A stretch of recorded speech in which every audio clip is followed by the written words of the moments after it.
Good afternoon. Let's try that again. Good afternoon. One more time. Good afternoon. There we go. It's my absolute pleasure and honor to welcome you all to this event today. This is the 11th lecture in the Condoleezza Rice Women Who Inspire lecture series. The Women Who Inspire lecture series was established as part of the SAIS Women Lead Initiative here at SAIS in 2015. And it includes the Global Women in Leadership, which is the student arm. The Women Who Inspire series was named after the 66th Secretary of State, Condoleezza Rice, in 2018. The Condoleezza Rice Women Who Inspire series explores women's leadership and showcases the work of trailblazing women across different fields of international affairs, providing a platform that advances and fosters grounds for conversations on women's economic, social, and political rights across the world through spotlighting leading women in these and other fields. This lecture and other engagements that pursue similar goals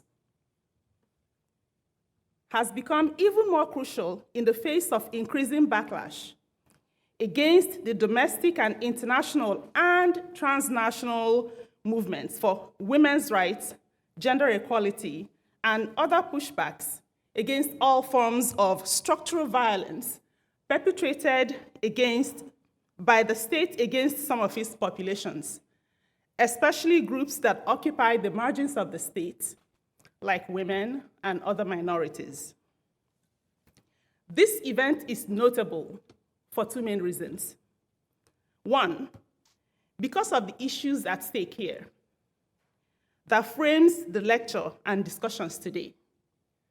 And secondly, because of the person of the guest speaker, Fatima Gailani, her stature, her strength, and the courage to dive in headfirst in places and situations where angels fear to tread.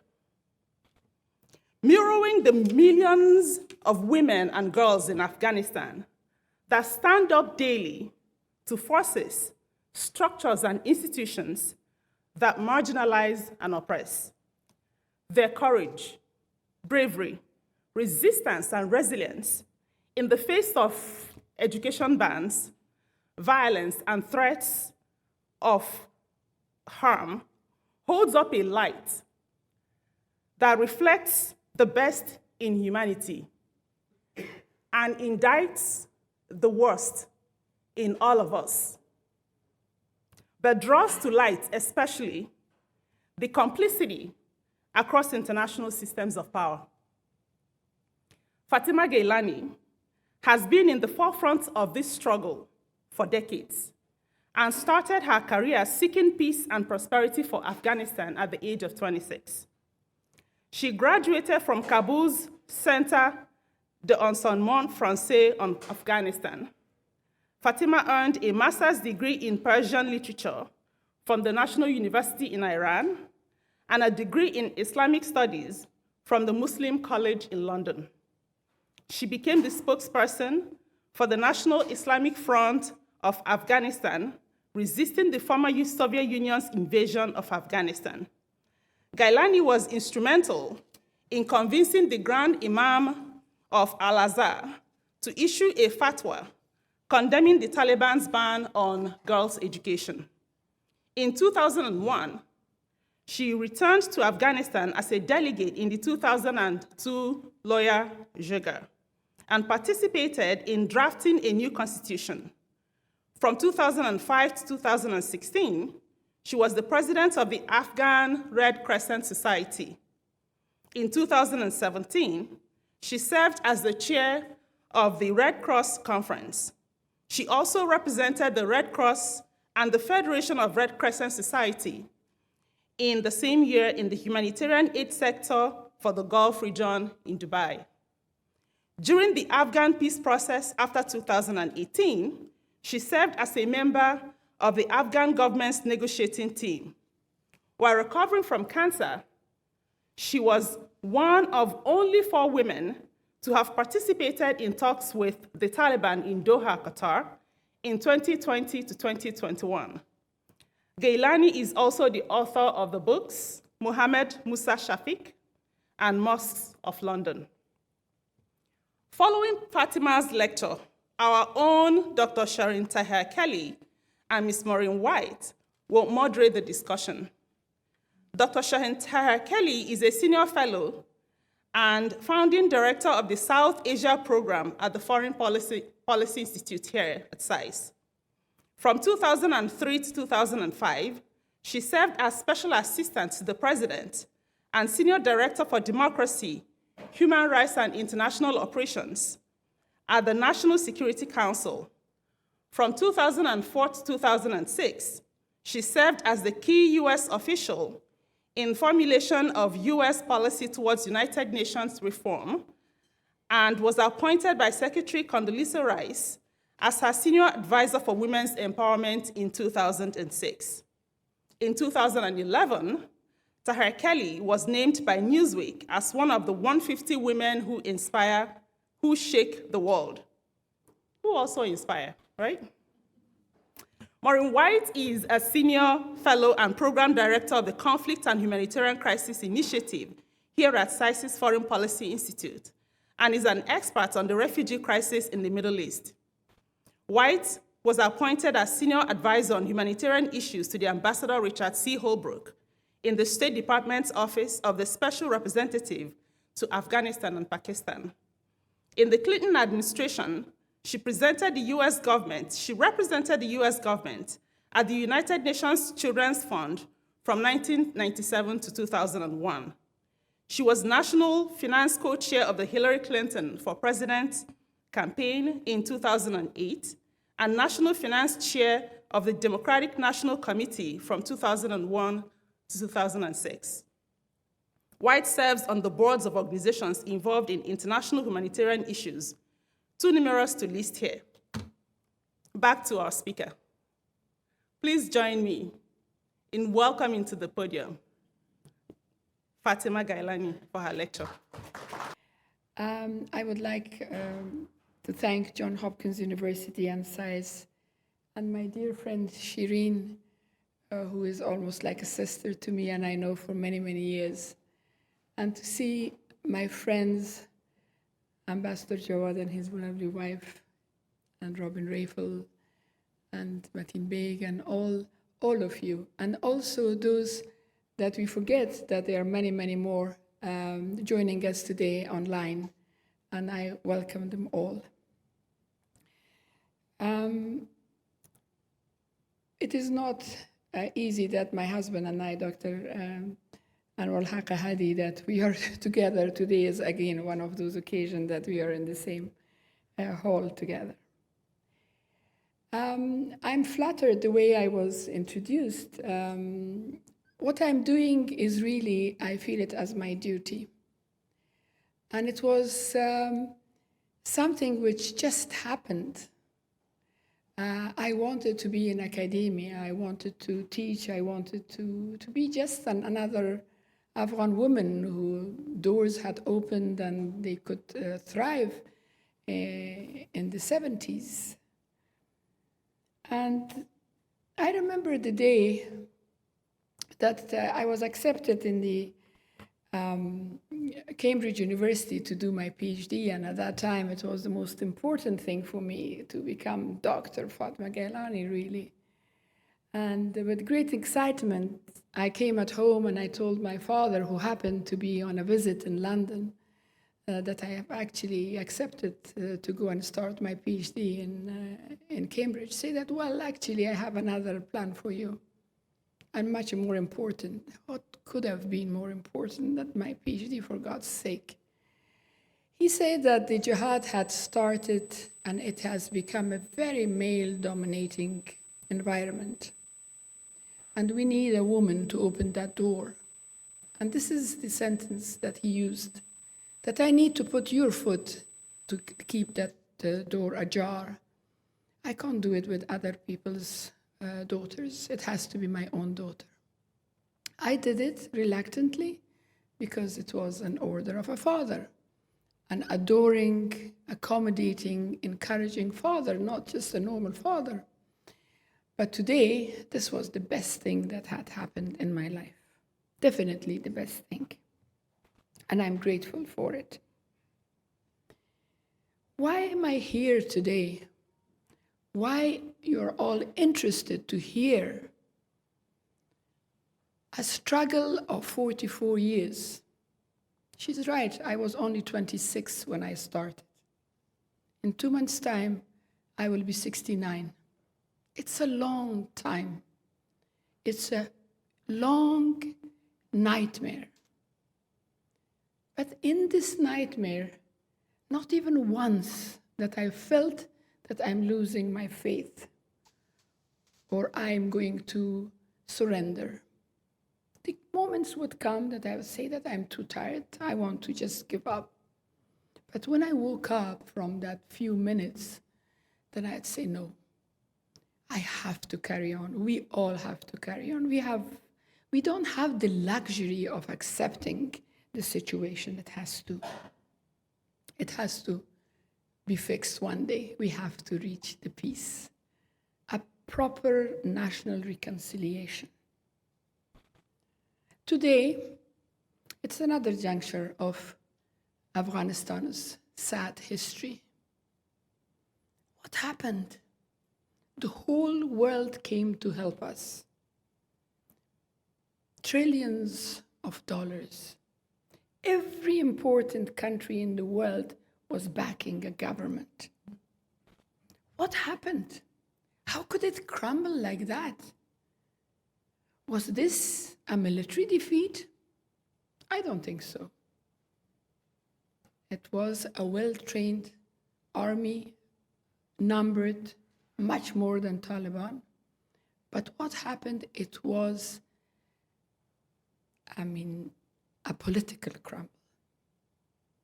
A man who couldn't keep the country together. A false hope that he lived. He had created a country for himself in his imagination. He had created a world for his imagination, and he was acting upon that thing which didn't exist.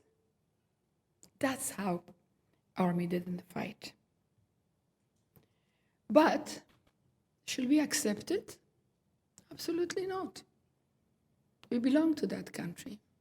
That country belongs to each one of us, whatever language we speak, whatever sect of Islam we follow, whatever gender we have. This is our country. We have to live together, and we have to be there together for that country. I'm from the generation of peace. I'm from the generation that I was only 8-year-old when a woman took the ministerial post. I was only 8 when men and women together had the right to vote or be elected, long before Switzerland, long before many countries in Europe. When we had women ministers, senators, members of parliament, many European countries didn't have it. But what happened? What happened that now we are aching for our daughters to go to school? 61 years after that day, something must have gone wrong. We have to fix it. The Soviet invasion. Isn't it true that Afghanistan was caught in a war which had nothing to do with it? Isn't it true that Afghanistan was sacrificed for the Cold War? Isn't it true that today that Afghanistan is in this situation, but most countries in NATO, they owe it to Afghanistan that Soviet Union doesn't exist anymore?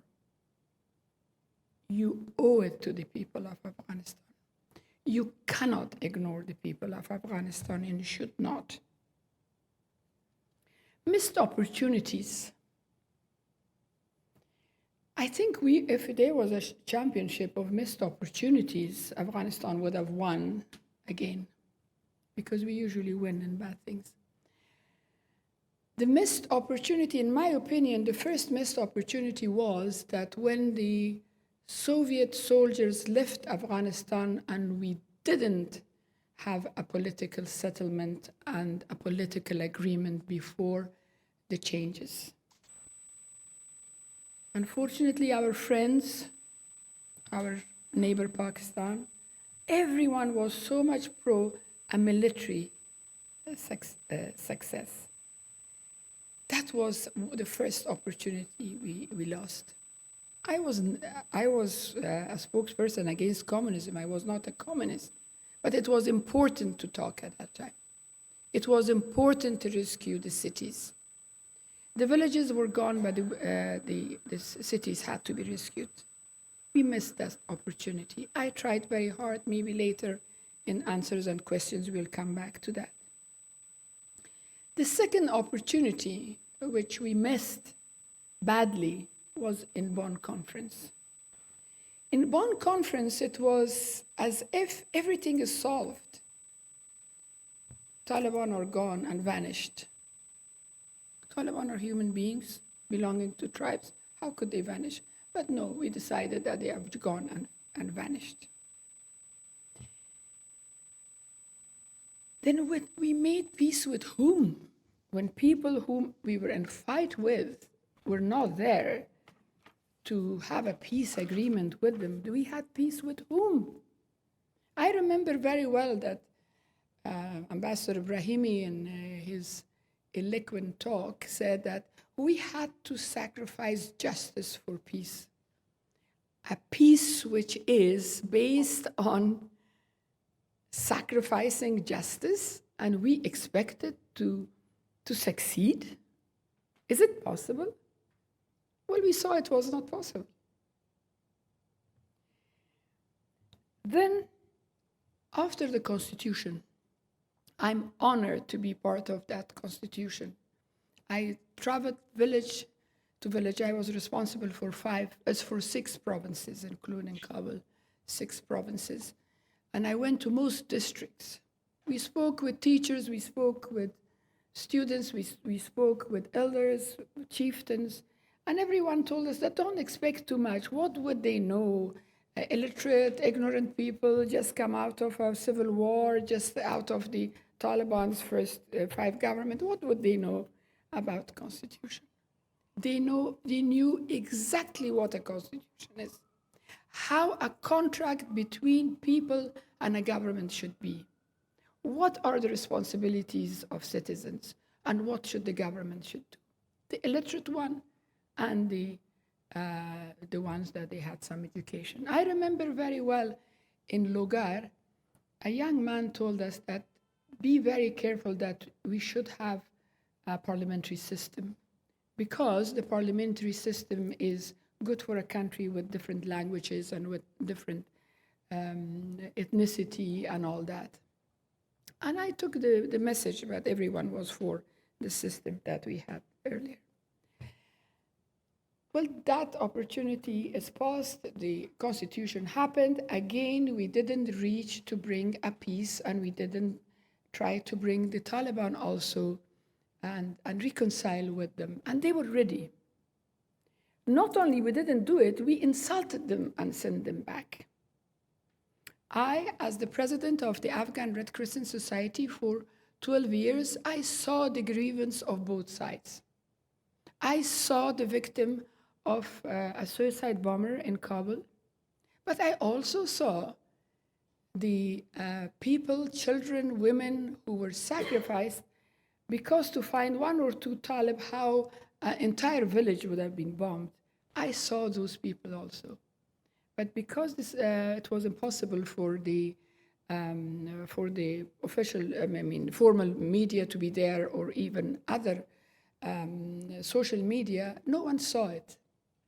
And especially when I have my colleague from the Peace Talk, Matin Beg, here with me, that when we were talking, because when we were talking in Doha, and I saw that how ill informed about those incidents, my own colleagues who have come to talk peace, where I was shocked. So this was, after the Constitution, we came to Doha. That was a time that we should have taken every opportunity to find a way to find peace and to have a proper national reconciliation and a political agreement. Taliban were there, we were there, the whole world was supporting us. There was, the whole world believed in a political agreement this time rather than political option rather than military option. When I went there, I realized that the message is not equal. The message the Taliban have is different from the message we have. They would come with arrogance and we have it all. And we sort of reluctant to that I really want to have peace or not.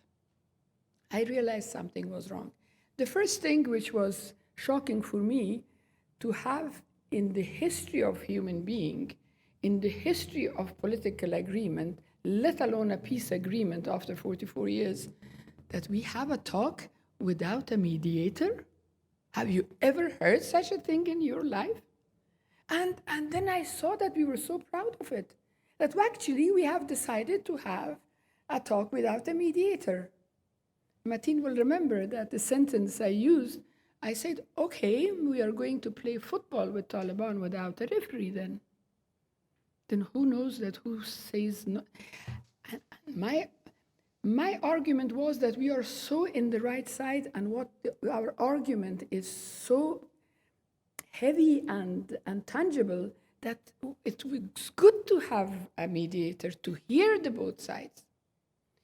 It was very obvious in a matter of days that Taliban were looking for excuse, but what happened? Every Saturday we came with a silver platter with a full of excuses. We just gave it to their hands.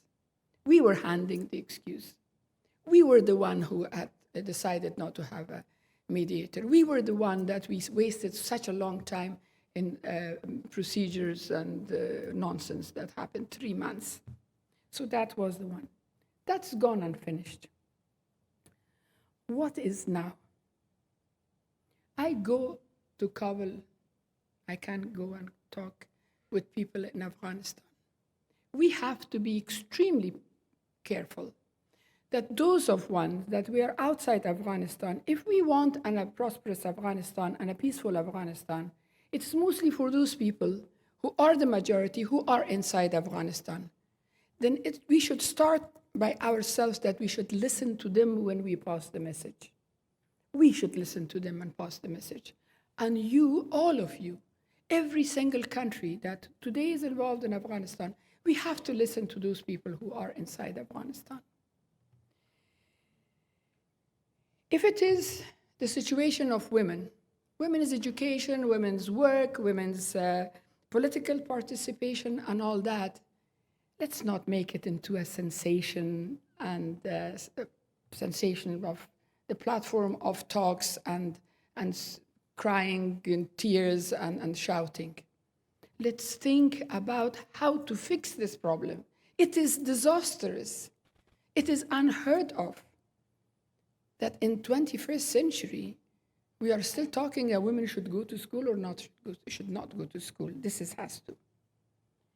We have to be extremely careful that in the future in Afghanistan, the minorities of Afghanistan, the languages of Afghanistan, the ethnicities of Afghanistan, they should be listened to. We should not decide for them. They should be the one who decide in their future. Now it is the talk of the new constitution in Afghanistan. Let's not get too excited because today there are things which are not permanent. If those wrong things are put in the constitution, it will be very difficult to remove it. Let's not get excited. As much as I wanted, because Taliban came with the constitution of 1964, we should have accepted it. We didn't. So The countries without a constitution, it is bad, but it will be worse to have a constitution which is really, really bad for all of us. The question of recognizing or not recognizing Afghanistan. I agree that not recognizing Afghanistan will harm the Taliban, but it will harm also the people of Afghanistan. But we have to wait. The procedures of recognition has to happen by the promises which are made in Doha, repeated in Rome, in the Special Representatives Conference and in Geneva, that those promises has to be implemented, that we start thinking of recognizing or not recognizing the country. And also, the humanitarian assistance. The humanitarian assistance is a necessity today in Afghanistan. I've never seen, being the president of the Afghan Resistance Society for 12 years, I've never seen the situation that I saw today. The middle class is starving.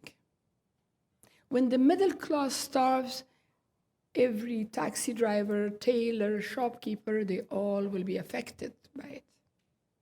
So the humanitarian assistance is a must. Yes, it will elevate some of the weight from the shoulder of Taliban, but for the people of Afghanistan, it's absolutely must. What should we do then? How to keep this balance? I say engagement. There are people that they don't agree with me, and they think just pressure them as much as we can. When they are inside Afghanistan themselves and asked for that pressure, I will accept it.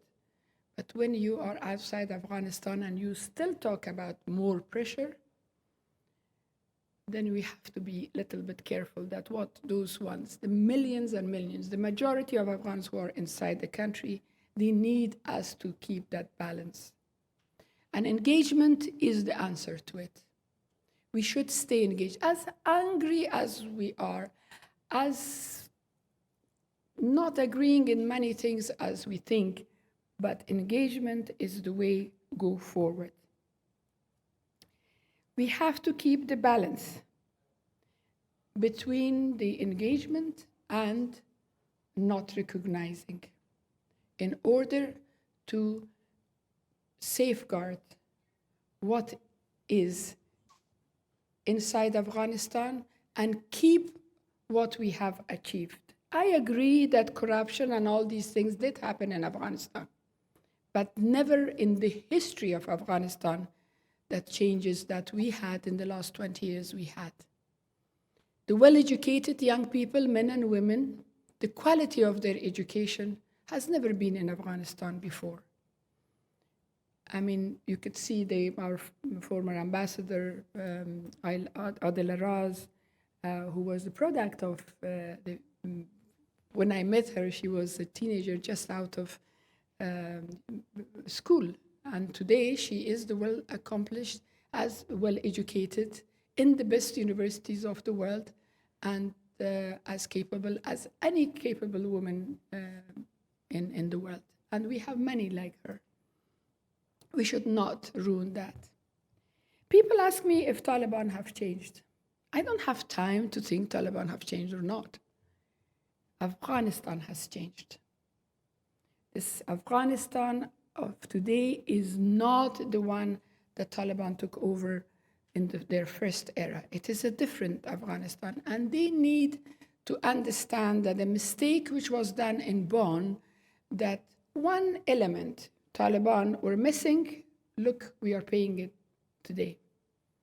If they forget about women of Afghanistan, youth of Afghanistan, educated people of Afghanistan, the new constitution, which was not a secular constitution, an Islamic constitution, which recognized equality of gender, equality of languages, equality of ethnicity, cannot accept anything less than that. So before another armed conflict and very difficult situation comes, it is important that we should all agree that Afghanistan has changed, And anyone who wants to take power in Afghanistan has to have this in mind. Thank you. Thank you very much, Maureen. Welcome, Fatma, to Johns Hopkins School of Advanced International Studies. Thank you for your very, very important talk at this very, very, I think, crucial time. I just want to take a second to say I regret not being there.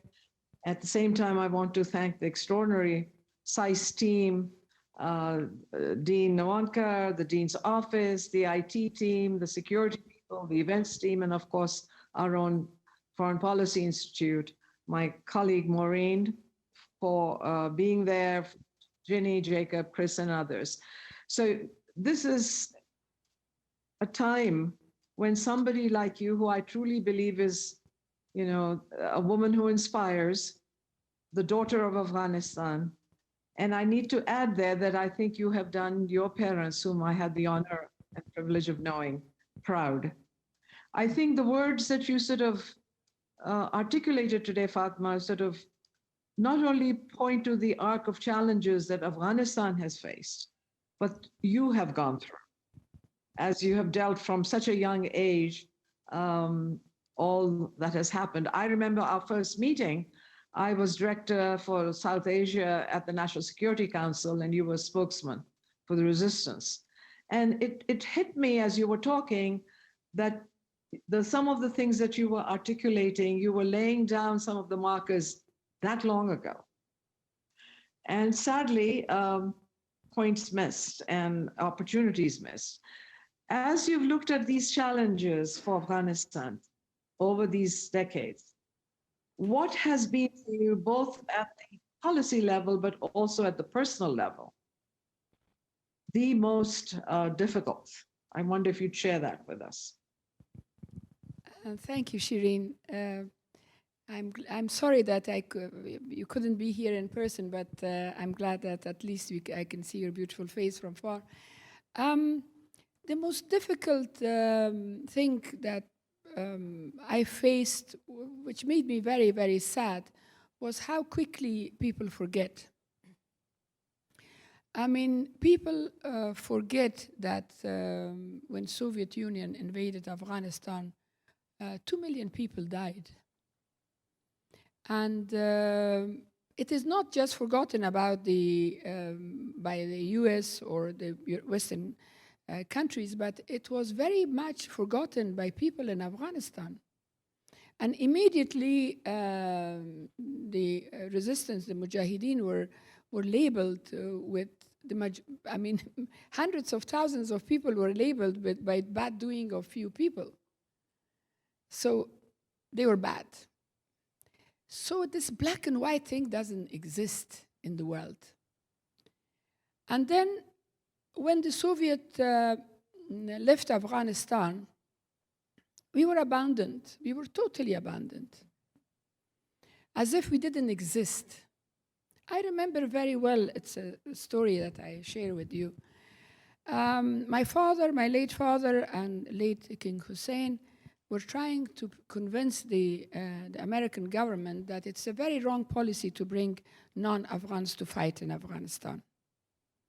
And the danger of it, I remember very well, in 1 year I came 11 times to convince here that, for God's sake, don't bring these foreigners fighting in Afghanistan.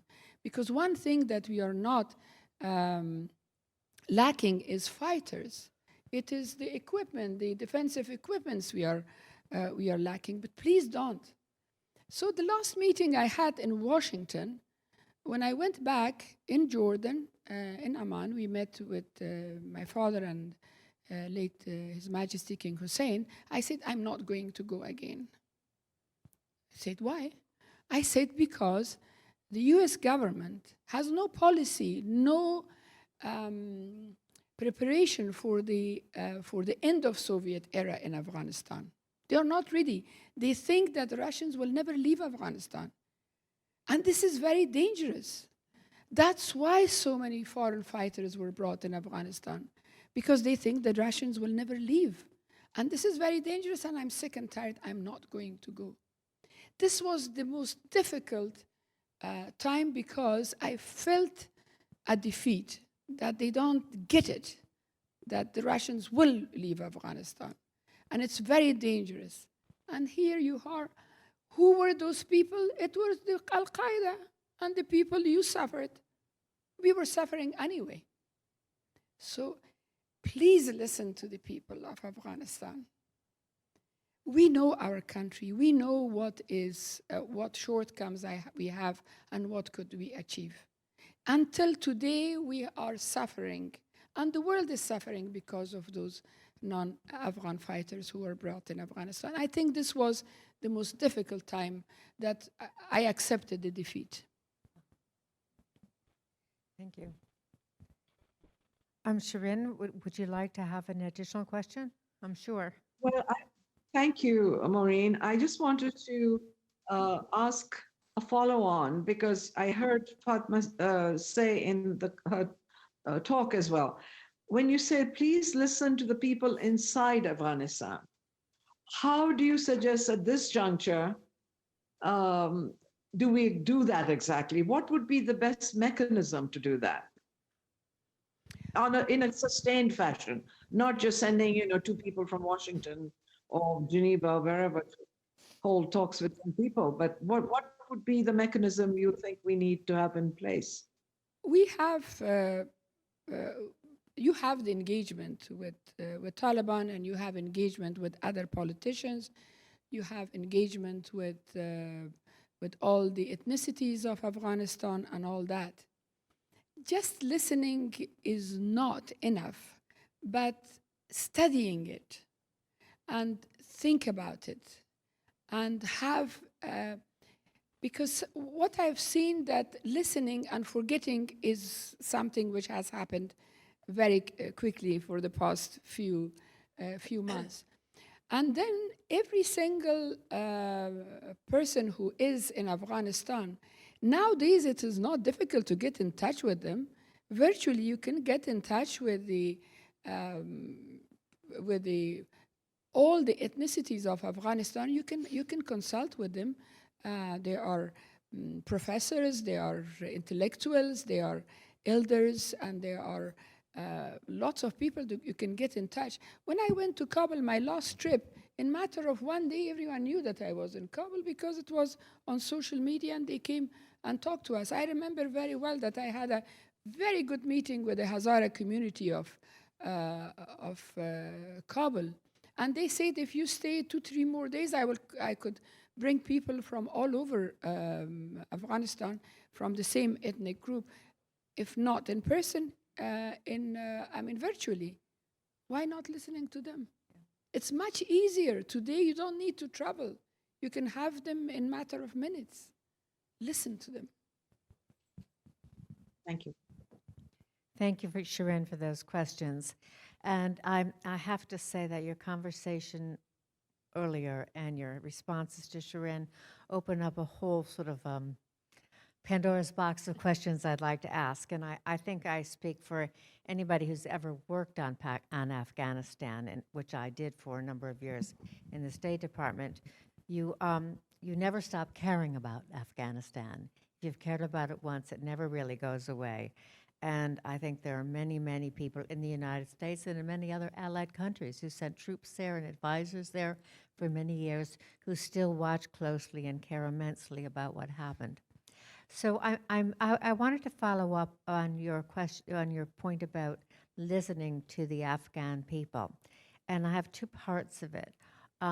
One is I'd love to know what you hear from Afghan women leaders about the potential for change and about their daily lives. I agree with you that there are many opportunities to speak to people. I was on a call last week, actually, with a member of the International Rescue Committee's team in Afghanistan. It was a woman who said that she'd been in touch with a lot of women's groups where they were still functioning. So one question, that's the first question, and I'm sure there's a lengthy answer about your interaction with women leaders and what they see and what they think they can do. And then I have a follow-up question after that, okay?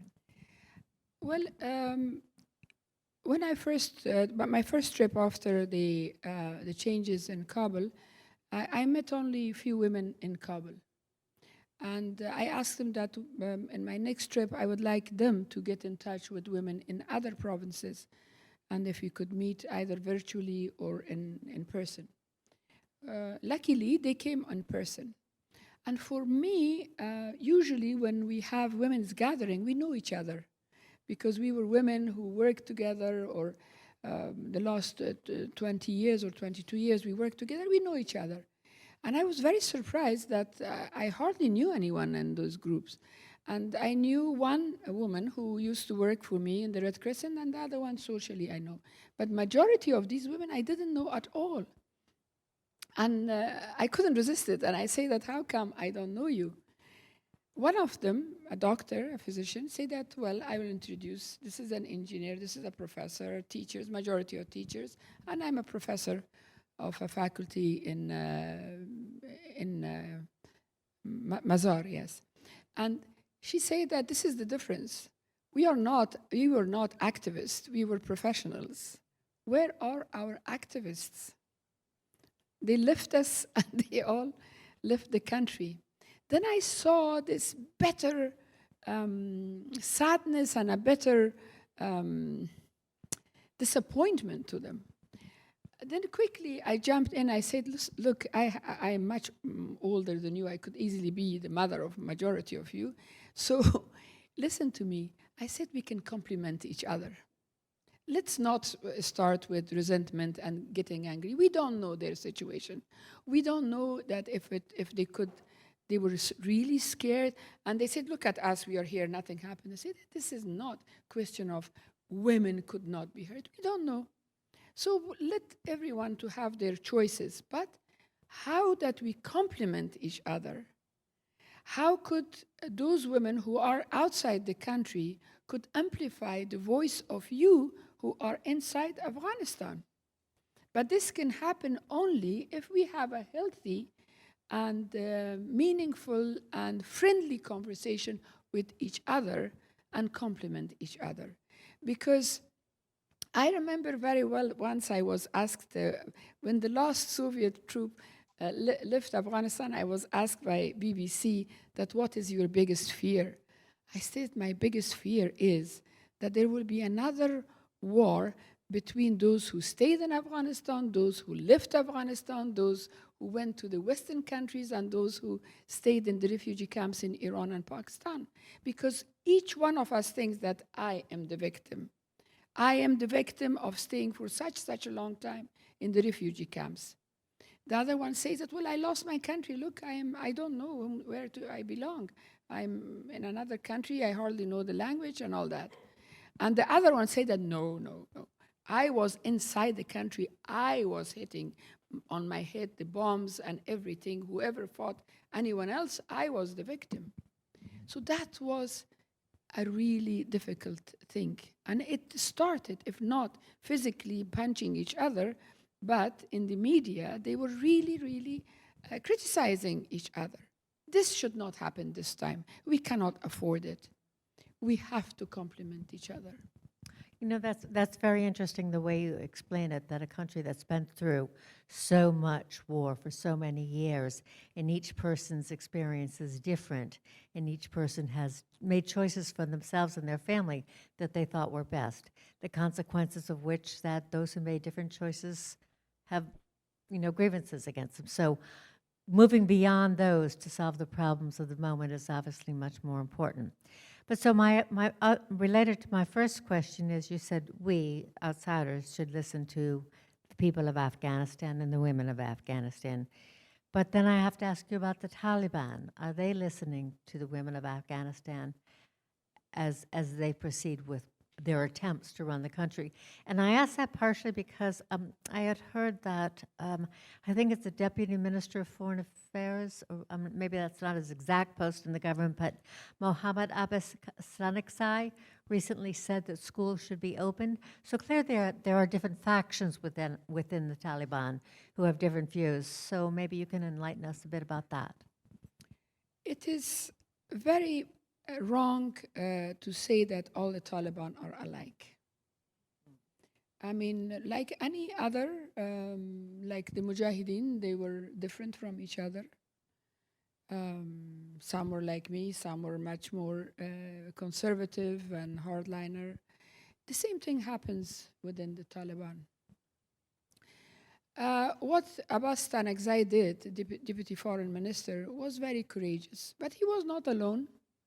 At that meeting, when someone got up and criticized what he was saying, at least another young, educated Taliban got up and said that, no, he's right.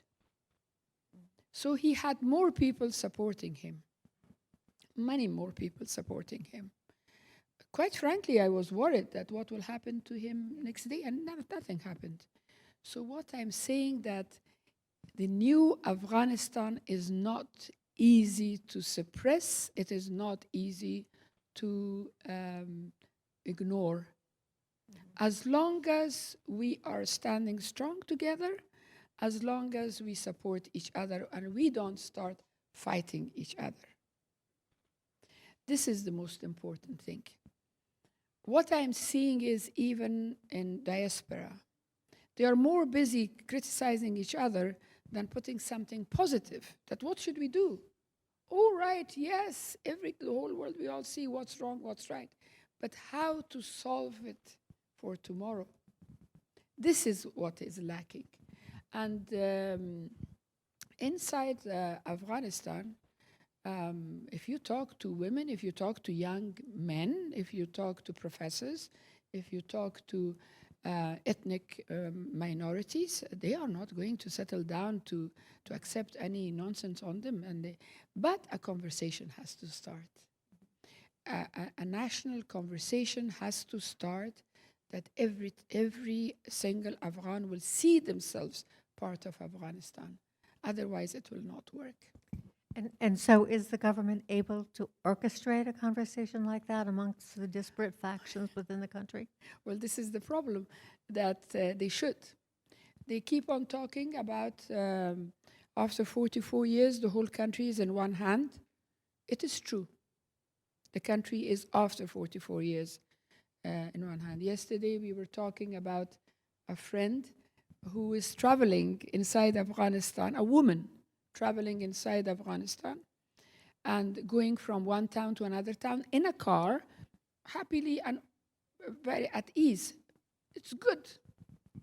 But this has to put responsibility on the hand of those people who have the whole country in one hand, that they should start this national reconciliation. They are responsible to have the voice of everyone in Afghanistan to be heard. Otherwise, it will not work. Imagine, as I said earlier, in Bonn, one item of the peace was missing, which was Taliban themselves. Today, it is the question of gender, it's question of minorities, it's question of languages, it's question of ethnicity and all that. If this is missing from a country of multi-linguistic country, multi-ethnic country, how do you expect it to work? It will not work. So that is interesting, that there has to be a national reconciliation, and maybe the Taliban, the leaders of the country, will get to the point that they understand that. But for members of the international community, what are the points of leverage that we have with the government of Taliban? For example, I mean, we know that the food security situation is really quite dire. And we know, as you said, that the middle class has been hollowed out under this government. So is there a point at which the economic situation or the humanitarian crisis could lead the government to realize that for the flow of funds, for the flow of humanitarian assistance, for the flow of development aid, they have to do things differently, including respecting minorities and women? I think it is extremely important, the question of respect. Respect has to be mutual. Shame and blame will never make us achieve goals. unfortunately, the question of women's education has become a political shame and blame. Instead of helping, it makes it more and more difficult. I think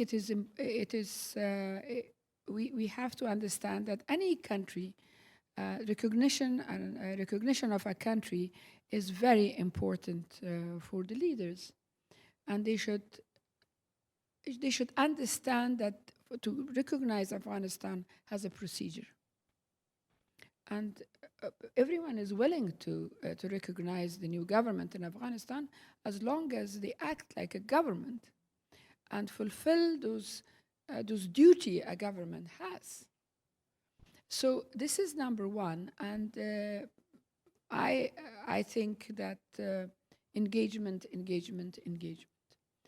The humanitarian help is important. I think UN is doing a good job, but everything has to be improved a little bit more. And the two women who were in charge of the UN, representing UN, whether it was Deborah Lyons, she really broke the ice with the Taliban. Being a woman, a Canadian woman, she broke the ice even in Doha before the fall of Kabul to start a conversation with them. What I will be grateful for, that everything has to be spelled out. A wishy-washy talk will not get us anywhere. Look, we were this close to an agreement, this close to at least rescue few things at the end. Because the talk with President Ghani was wishy-washy and too diplomatic, than rather telling him that, no, you have to fulfill these demands. The peace has to happen. A political agreement has to happen. And yes, the result of a political agreement will be a transitional period. And eventually you have to go, but you will go with honor. I don't think this was spelled out, because that man didn't act that way. He was hoping, hope after hope, that a miracle will happen and he will stay on. Afghanistan was put on the shelf, his personal thing. And the same thing, I think, with Taliban. They had such a carte blanche that they were not listening. When at the end, we were trying so hard. In one meeting, I got a little bit emotional, and I said that the political agreement, much more important for you, we are finished. Every day, a part of the country is falling, but a political agreement, much more important for you, because you will get the cup, but the cup will be empty. Don't do that. And this is what happened. For all of us, I think it was a great disappointment, the way he led and fled Afghanistan. So I thank you so much, Fatima. And I know we have many questions from the audience and maybe even the online audience. So can I begin now to turn it over to the colleagues in this room right now to ask some questions? And we have some microphones that begin. May I ask just? Oh, sure. Maureen, may I? Yes, go ahead. Quick follow-up question? Hello? Yes, go right ahead, please. Yes, I just wanted to switch a little bit the lens before we go into our Q&A, because Fatima, you have said how stark it was that in all the years of fighting, the face of Afghanistan was always a male face, because the resistance fighters were male, and basically that was the projection. And at the same time, the fact that you felt that in your onward study, you wanted to be knowledgeable in knowing Islam and the rights under Islam in a way that allowed you to make a difference and to be heard. Have you felt that it was indeed the key that you had hoped and planned on? And after that, we'll go to Shirin, because there is so much to talk in the 44 years of my experience. There is so much to talk about that some skip my mind. Yes, at the age of 40, I went to study Islamic jurisprudence, and this is how I had one of my professors become the head of the, chief of staff of Sheikh Tantawi of Al-Azhar, so I could reach him so easily. Yes, it played an important role in my life, and I think, again, this was the second best thing which I did. Especially the role I played in the Constitution of 2004. In Constitution of 2004, it is an Islamic constitution. It's not a secular constitution. And in that constitution, men, women, ethnicities of Afghanistan, and all the Afghan citizens are recognized with respect and harmony. I and Ambassador Jawad, we come probably from the smallest minority of the Arabs of Afghanistan. In the old constitution, we were others, Pashtuns, Tajiks, Uzbeks, and others. But in this constitution, we have a name, that we are part of Afghanistan, but we come from another ethnic group which is different from the others. So yes, it played a very important role. And also, in the everyday conversation and the negotiation that we had with Taliban, when they were talking about what is wrong and what is good in Islam, I would say that, but this has nothing to do with Islam. What you're saying, this is a tradition. This is not Islam.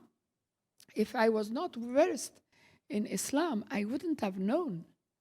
Like many people in Afghanistan, many women in Afghanistan, the traditions are implemented and forced upon them in the name of Islam, which is not true.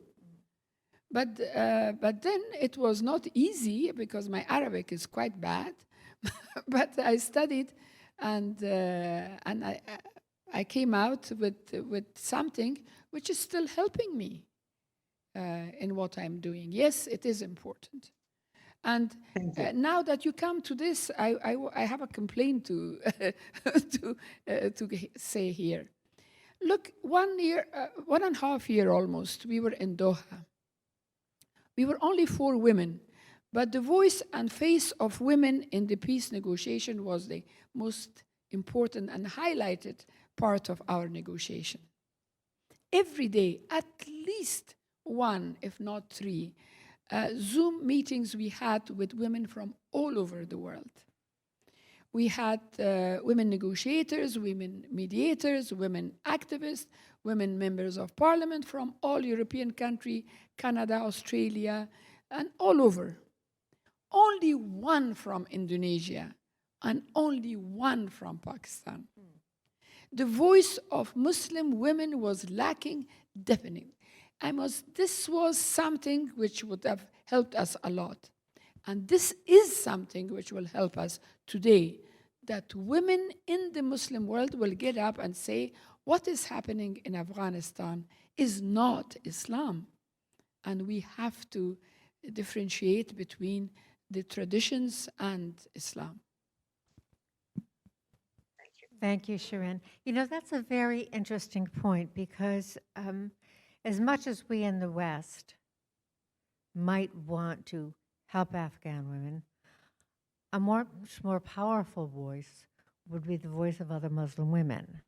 And I don't know if there's, I just can't help but think about the women in Iran right now. And there are quite a lot of Afghans in, Iran, for all its other flaws, has been very generous in taking in Afghan refugees, and there are almost 2 million, I think, at this point. So, you know, you wonder if actually the biggest boost for Afghan women and Iranian women would be other Muslim women. And is there any potential for organizing that?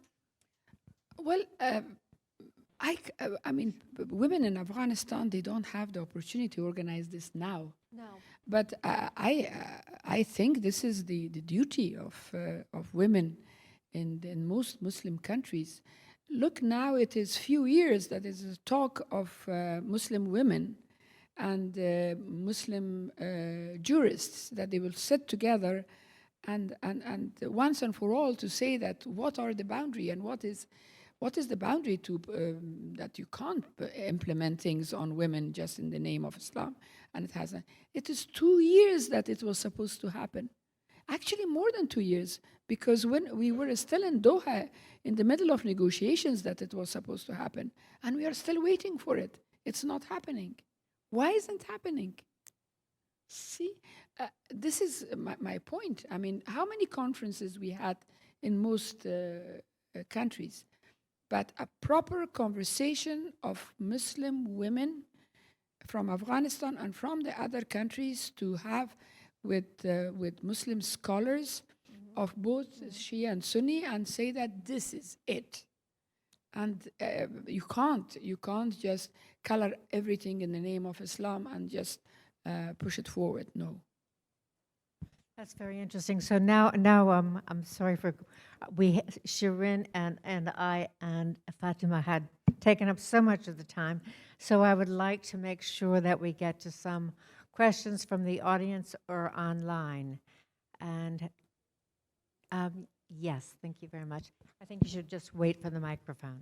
Sure. Thanks. Hi, I'm Stephen Schrage. I'm a fellow, a senior fellow here at the Foreign Policy Institute, and I was honored to work under Secretary Powell on civilian security, including for the reestablishment of elections and women voting in Afghanistan. I think many of us were very, tragically hurt by when we saw the events that happened about a little over a year and a half ago. And I think you've talked a great deal about kind of the missed opportunities that the Afghan leaders had, which was really insightful.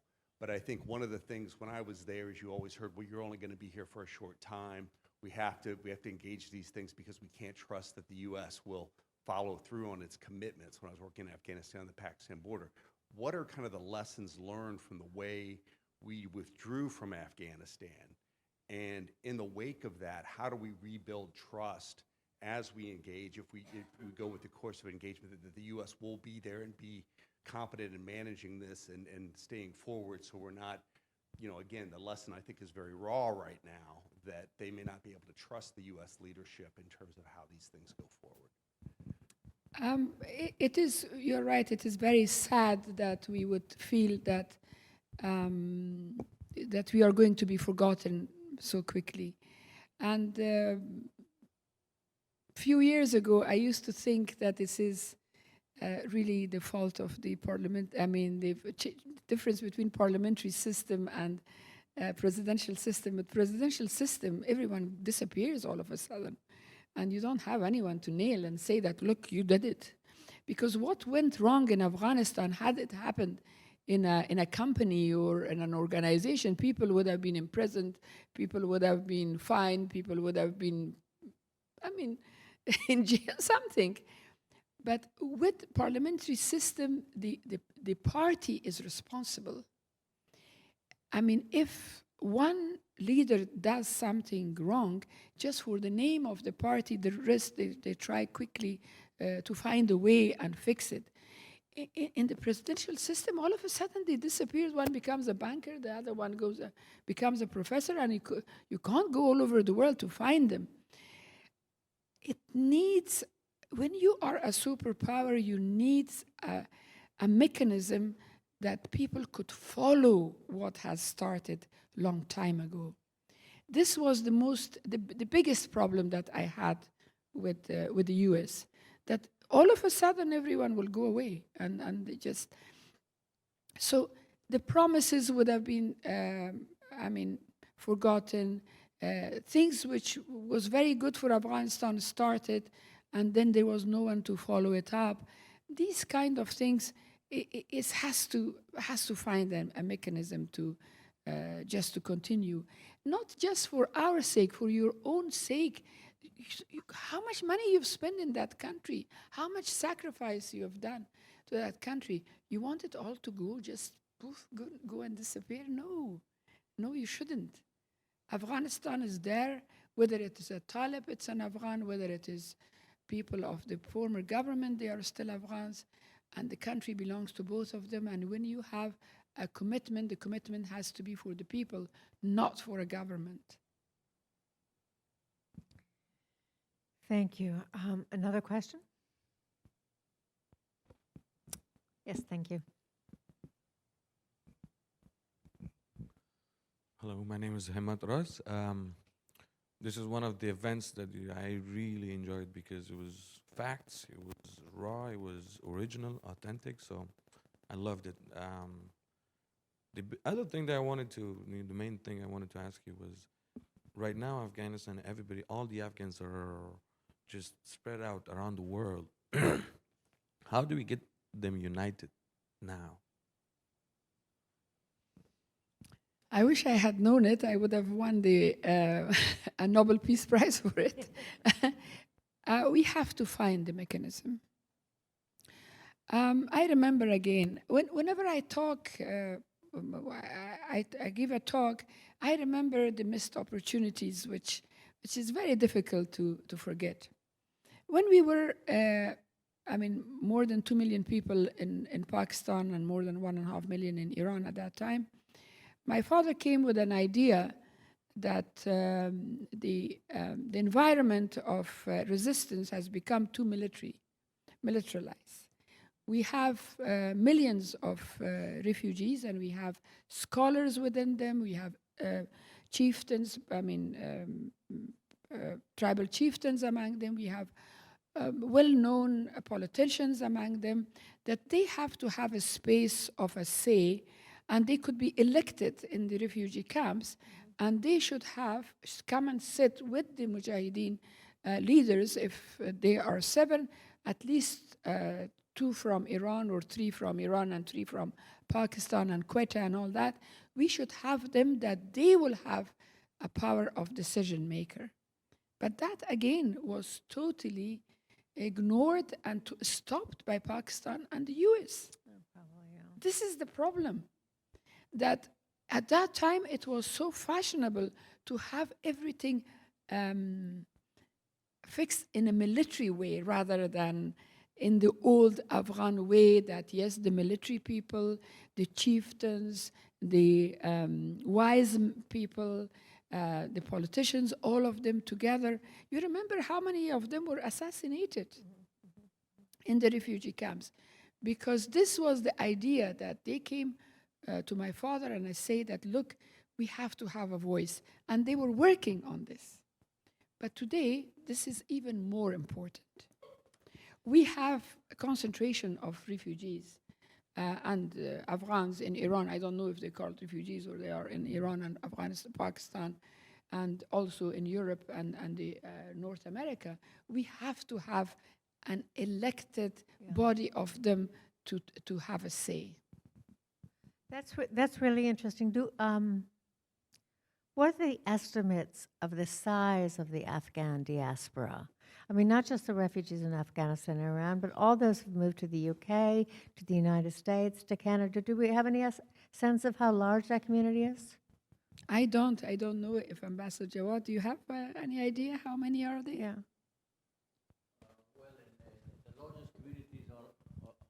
The largest communities are, of course, outside Iran and Pakistan or in the US. Close to probably 700,000 of first and second and now third generation. In the UK, it's a large community, a lot of them more newcomer, most of them first generation of Afghans living there. But overall, actually now Afghans are in 3 different generations of refugees living in many countries, from Australia to United States to in Europe, and with different degrees of social effectiveness and political influence, the way they can formulate or shape the policies in those countries. Those who have been first and second generations are highly educated and have also the political means to shape actually the policies in their host country. But as far as being in 1 or 2 organizations, I personally think the beauty of Afghanistan is in its diversity. We don't necessarily to unite around one idea. If there are 30 million Afghans, all 30 million of them have the right to have 30 million opinions. And so we have to get around and come together some basic values. Not necessarily actually a person or a system or other, some basic values. That will unify us, and we should celebrate our diversity instead of emphasizing unity. I think recently I read somewhere that about 6 million people altogether, Afghans in diaspora, Really? as 6 million, the second generation, first generation, and even third generation altogether. It's about 6 million. That's fascinating. That's a huge Yeah, population. it's a huge population. But you're right, it's a diverse population. It's multiple different generations. And so you're right, there's not going to be agreement on a lot of things, but there could be agreement on a few things, like women's education or education in general, or, And 1.2 to 1.5 million people have left the country just in the past year. But just let's not forget that the role of people from a country outside has made such important changes in their original country. If you take Poland, Pakistan, India, you take Ireland, Israel. I mean, if we complement each other, there is nothing that we cannot achieve in our country, whether it is politically, financially, or in any other aspects. That's very true. And actually, the one category of people that we haven't discussed yet that I certainly think is of interest is younger people in Afghanistan. The generation of people who grew up, with their sisters and their cousins and their next door neighbor girls going to school. What level of activism do we see there, and how could that emerge? Well, for the first time that when I saw the force of young people, that how much they can achieve and what effective and they could be, is when I was working with the volunteers of the Afghan Red Crescent Society. I was humbled, honestly, their courage, their wisdom, in such a young age, their wisdom.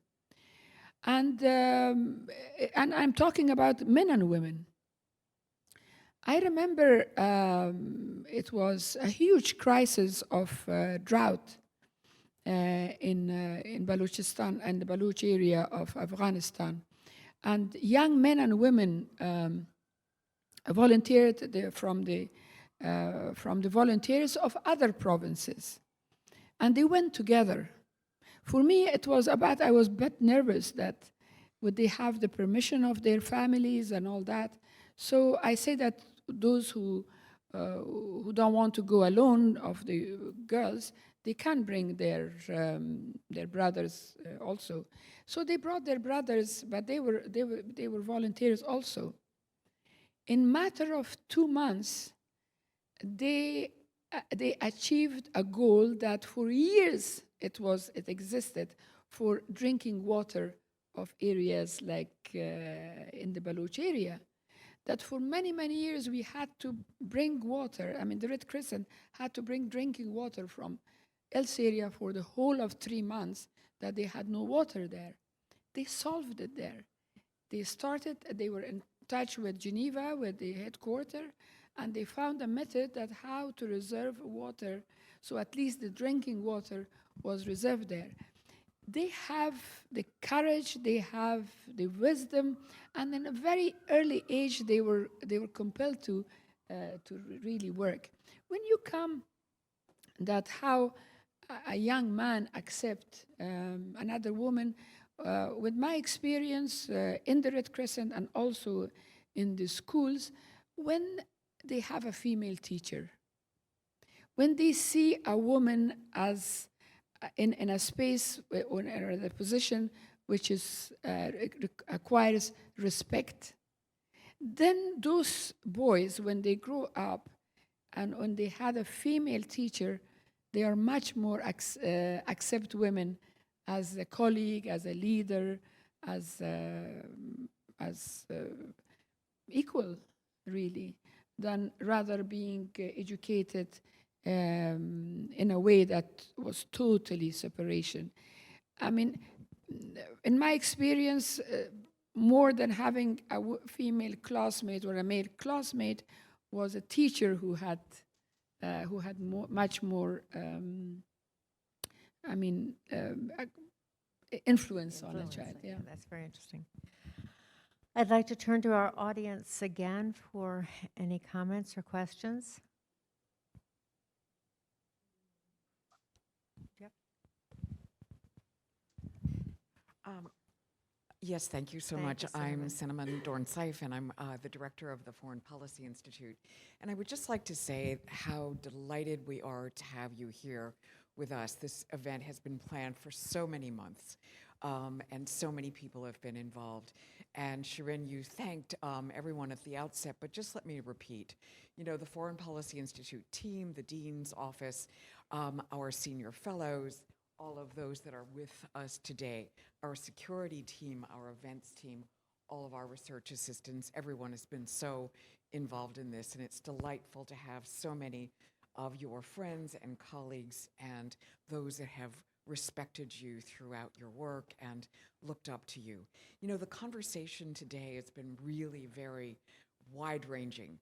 And we've talked about missed opportunities. We've talked about threads of where there could be possibilities of moving forward. And I think each of us is very energized by the ideas that you have shared with us. And if there's a way to kind of summarize that and to bring together not just the missed opportunities, but you've hinted at it. And I just wonder, in summary, if you would really summarize for us where you see those opportunities going forward and where you see the greatest hope. And just to say thank you again to everyone, Ambassador Tahir-Kheli, just this series is just such an important part of what the Foreign Policy Institute does. And it's just delightful to have you here. Thank you. Thank you. It is a great honor to be here, especially when I heard that women who came here to talk before me, it really scared me. And I'm really happy to be here. I'm honored to be here, and not just among colleagues, but among friends who are almost family to me. This is what I said in the UN Security Council just 3 weeks ago. We need a united voice for messages. Messages have to be clear. I said this earlier, and I'm repeating it, that I think one of the problems that we had in Doha, that it was two different messages coming to the Republic side, and another message was going to the Taliban side. If things were clearer to both sides, we would have been much more realistic. The Republic side would have been more accommodating, and we would have spelled out our boundaries and the chips for compromise. And the president would have been clear in this, that the political settlement is a must. And as sad as I am, I mean, it is too late, but unconditional withdrawal was the last blow to the whole situation. You cannot leave a country in a chaotic situation. And a political settlement would have been a good cause to say that this is the only condition that we have. That we are leaving, but a political settlement is before leaving. If this was there, I don't think we would have gotten to that bad situation. Actually, we, Mateen Beg and I and another colleague, people suggest that we should write a small book as soon as possible to say that what we thought went wrong and how quickly it could be fixed if things changed. We are thinking about it. We are hoping that we will do that. But in New York, my message to all these countries was that I am repeating here, to please have the message clear and don't flirt outside and with little gains and forget about the actual message for a country. When you decide for the future of a country, don't allow the little small gains to distract you from the path of going forward. I'm not ashamed of saying that you all owe it to people of Afghanistan.